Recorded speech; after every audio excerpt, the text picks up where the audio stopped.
if you wanted to publicise the release of a Gerry Anderson series on DVD, how would you go about it? I'd get Richard James, the famous actor, to appear on all news outlets, publicising the new series and saying how good it was and how good he was in it. Because I would assume if you're going to make a new Gerry Anderson series, then obviously I'd be in it. Okay, well, let's assume for this one that you're not in it. You were busy. You were on another project, and you were not available, and we couldn't come to terms with your agent. Yeah, that's so likely. Bearing that in mind, would you go for billboard ads? Sure. Bit old-fashioned though. Oh, really? TV campaign? Oh, yeah. Maybe something on streaming. Right. Or how about staging the theft of one of the show's leading stars? Right. I mean, that sounds a bit dramatic, doesn't it? It does a bit, yes. Well, in 2007, UK newspapers, including The Independent, reported that Dad was searching for everyone's favourite robotic PI, Dick Spanner. Oh, yes. Oh, yes. The original puppet had last been seen in the possession of a man who worked on the show, a man known only as Clive. Are you listening, Clive? Clandestine Clive. Are you watching Clandestine Clive? No, that's not his actual name. Is that his superhero name? That's his nickname for this fact.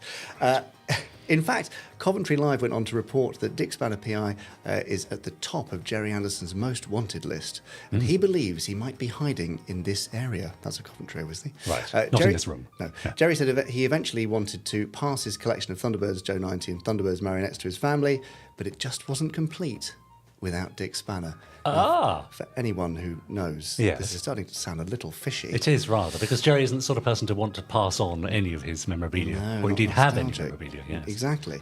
Anyway, extensive searches have been carried out at Channel 4's storeroom and props department, but so far at that point, all efforts to find the elusive Dick Spanner had been fruitless.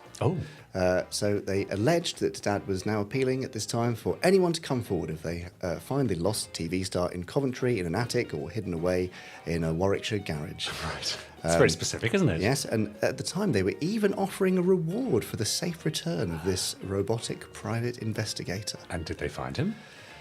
Well, even a cursory glance, Richard, at IMDb will tell you that there were several Chris's, and of course a Christine working on Dick Spanner. Right.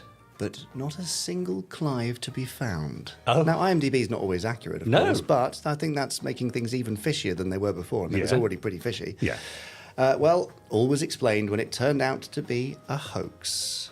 Oh, after all that? I know, a hoax perpetrated by the distributor Pickwick to drum up interest for their DVD release of the series. Now, the statement was made by a DVD publicist without Dad's knowledge.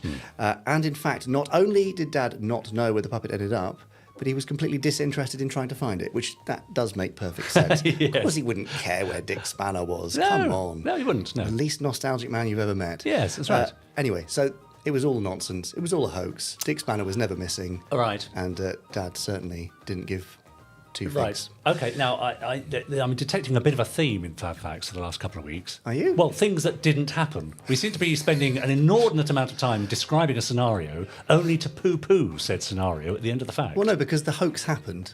The hoax happened, but it was a hoax. Yeah. Was that a hoax Fab Fact? Yeah, a faux fact? A faux fact. No, let's not call it that. No. Anyway, let's move on. Postrons, can you think of any other extreme length that any company went to publicise a new series? Perhaps all of the female BBC newsreaders wore purple wigs in anticipation of UFO's first VHS release. Or did every church bell in Norwich ring out to celebrate the Secret Service being repeated in the ITV Anglia region? I do hope so. Oh, that sounds like a great thing. Lovely, yeah. If you can think of anything, please do let us know. Podcast@gerryanderson.com. Yeah, that's it. Great. Interesting.